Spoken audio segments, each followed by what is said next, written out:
अस्सलाम वालेकुम। नल साफ़ करने का आसान सा घरेलू तरीका।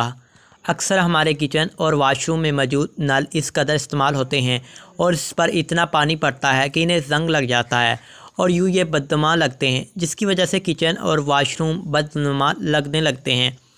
आज हम आपको बता रहे हैं नलों पर से जंग उतारना और गंदगी उतारना, इन्हें चमकदार बनाने का आसान तरीका। चलिए तो फिर जान लें कि ये कैसे बना खर्चा किए हो सकता है नए जैसे चमकदार। किचन और वाशरूम में मौजूद पानी के नल साफ़ करने की टिप। तांबे और पतील के लिए लीमू का रस एक कुदरती पॉलिशिंग टॉनिक है, इसलिए चंद लीमू लें और इन्हें बराह रास्त रिंग वाले नल पर रगड़ें। अच्छे से लीमू को नल पर इस जगह मलें जहां आपको जंग नज़र आए। ये उसकी सतह को ख़राब नहीं करेगा बल्कि उसकी चमक को बढ़ा देगा और जंग भी उतर जाएगा। इसके लिए ज़्यादा मेहनत नहीं करनी होगी, बस 1 से 2 मरतबा के इस्तेमाल से ये काम आसानी से हो जाएगा। सिर्फ़ एक सादा रगड़ाई के साथ कीजिएगा, आपकी तमाम मुश्किलात हल